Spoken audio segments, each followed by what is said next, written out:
Quack arena pub drugs కేసులో 7గురికి drugs positive వచ్చింది. గచ్చిబౌలి పిఎస్లో నిందితులను పోలీసులు ప్రశ్నిస్తున్నారు.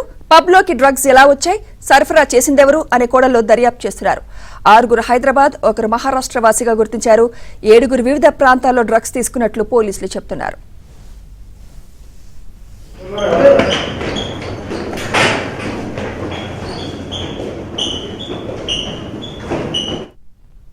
ఇదే అంశంపై మరింత సమాచారం మా ప్రతినిధి మణికంఠ అందిస్తారు. మణికంఠ, డ్రగ్స్ తీసుకున్న వారిలో 6గురు హైదరాబాద్కి చెందిన వారుగా తెలుస్తోంది. ఎవరు వారు, వివరాలేంటి మణికంఠ? సుమిత్ర, కొండాపూర్లో నిన్న క్వేక్ ఎరీనా పబ్లో డ్రగ్స్ సేవిస్తూ ఈగల్ అధికారులకు 7గురు అయితే చిక్కారు. నిన్న బ్లాక్ కాఫీ పేరుతో ఇంటర్నేషనల్ ఈవెంట్ను క్వేక్ ఎరీనా పబ్ అయితే నిర్వహించింది. ఈ సమయంలోనే అటు ఈవెంట్లో డ్రగ్స్ వినియోగిస్తున్నారని పక్కా సమాచారం ఈగల్ అధికారులకు రావడంతో సోదాలు అయితే నిర్వహించారు. ఈ సోదాల్లో దాదాపుగా 64 మందికి డ్రగ్ టెస్ట్ నిర్వహించగా అందులో 7గురికి పాజిటివ్గా తేలింది. అయితే నిన్న మొత్తం 8 మందికి పాజిటివ్ రాగా ఈరోజు మరోసారి ఈ 8 మందికి డ్రగ్ టెస్ట్ నిర్వహించగా కేవలం 7గురికి మాత్రమే పాజిటివ్గా వచ్చింది, ఒకరికి నెగిటివ్గా వచ్చింది.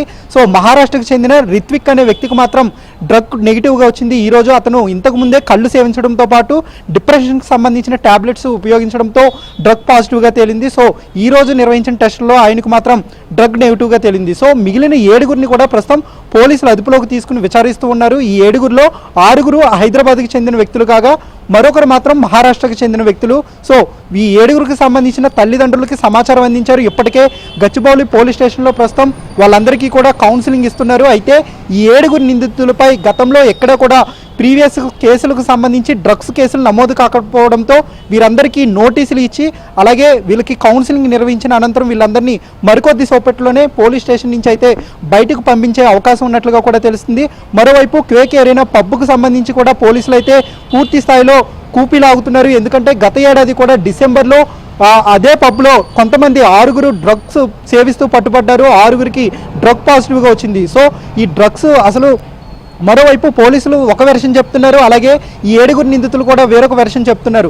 తాము ఈ ఈవెంట్కి రాకముందే దేశవ్యాప్తంగా ఇతర ప్రాంతాల్లో అటు ముంబై కావచ్చు లేదంటే గోవా వంటి ప్రముఖ ప్రాంతాల్లో అక్కడ డ్రగ్స్ సేవించి ఈ ఈవెంట్కు హాజరయ్యాం కాబట్టి ఇక్కడ డ్రగ్స్ సేవించలేదని వాళ్ళైతే చెబుతున్నారు. అలాగే పబ్బు యాజమాన్యం కూడా అదే చెప్తుంది. సో ఓవరాల్గా దీనిపై అసలు పబ్బు యాజమాన్యం నిజంగానే ఇక్కడ డ్రగ్స్ ఈవెంట్కి సంబంధించి డ్రగ్స్ సరఫరా చేయలేదా లేదంటే సరఫరా చేసిందనే దానిపై కూడా క్లారిటీ రావాల్సి ఉంది. అలాగే నిజంగానే నిందితులు పట్టుబడ్డ ఎవరికైతే పాజిటివ్గా ఉన్నారో 7గురు వ్యక్తులు కూడా నగరంలో అంటే దేశవ్యాప్తంగా వివిధ ప్రాంతాల్లో డ్రగ్స్ సేవించి ఈవెంట్కి నిజంగానే వచ్చారా లేదంటే ఇక్కడ ఈ సంస్థ క్వేక్ ఎరీనా పబ్బే స్వయంగా ఈ డ్రగ్స్ను సరఫరా చేసిందనే దానిపై కూడా ప్రస్తుతం పోలీసులు అయితే పూర్తి స్థాయిలో దర్యాప్తు అయితే చేపట్టారు. ఒకవేళ నిందితులు ఇతర ప్రాంతాల్లో డ్రగ్స్ సేవిస్తే ఆ డ్రగ్స్ ఎక్కడ కొనుగోలు చేశారు, ఎవరు సరఫరా చేశారు, ఎంత మొత్తంలో అమ్మకాలు కొనుగోలు చేశారనే దానిపై కూడా ప్రస్తుతం ఫెడ్లర్లు ఎవరు అనే దానిపై కూడా పూర్తి స్థాయిలో దర్యాప్తు అయితే చేపట్టారు.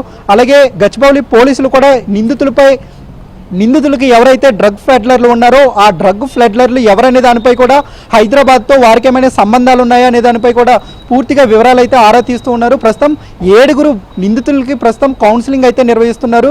వీరిపై గతంలో ఎలాంటి ప్రీవియస్ కేసులు లేవు కాబట్టి కేవలం నోటీసులు ఇచ్చేసి మరికొద్ది సేపట్లో కౌన్సిలింగ్ ముగిసిన అనంతరం వాళ్ళనైతే ఇంటికి పంపించేసే అవకాశం ఉన్నట్లుగా కూడా తెలిసింది. మరోవైపు పబ్బు యాజమాన్యంపై కేసు అయితే నమోదు చేశారు. ఎందుకంటే దాదాపుగా 1500 మంది ఈ ఈవెంట్కి అయితే హాజరయ్యారు.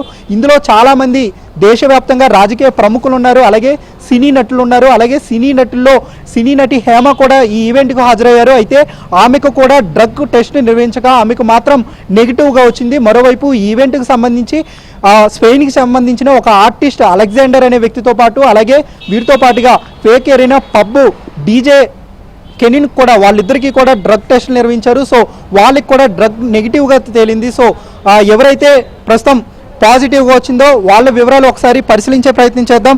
అయితే వీళ్ళంతా కూడా ఈ డ్రగ్ పాజిటివ్గా తేలిన వారిలో 7గురు, 3 అయితే గంజాయితో పాటు మరో ఇతర కెమికల్ను కూడా డ్రగ్ను తీసుకున్నారు. ఆ డ్రగ్ను పరిశీలిస్తే ప్రస్తుతం 3 గంజాయితో పాటు మెథాపెంటమైన్ అలాగే 4 గంజాయితో పాటు బెంజోడియాజోఫైన్ అనే డ్రగ్ను అయితే సేవించారు. సో ఈ 7గురు ప్రస్తుతం వీళ్ళని అదుపులోకి తీసుకుని విచారిస్తూ ఉన్నారు. అలాగే వారికి కౌన్సిలింగ్ ఇస్తూ ఉన్నారు. ముఖ్యంగా పట్టుబడ్డ వారిలో రితేష్, జ్యోతిరాదిత్య, అభిషేక్ వర్మ, ఆకెళ్ళ హరిత్ సారంగా, రిషబ్, పృథ్వీరాజ్, మోనిష్కు ప్రస్తుతం ఈ 7గురికి డ్రగ్ పాజిటివ్గా తేలింది. అయితే ఆకేళ్ల హరిత్ సారంగా ఏపీకి చెందిన ప్రముఖ ఐఏఎస్ కుమారుడిగా అయితే గుర్తించారు. ప్రస్తుతం అతనికి కూడా కౌన్సిలింగ్ ఇస్తున్నారు. నిందితుల్ని మరికొద్ది సేపట్లోనే పోలీసులు అయితే కౌన్సిలింగ్ ఇచ్చిన అనంతరం విడిచిపెట్టబోతున్నారు. సుమిత్ర.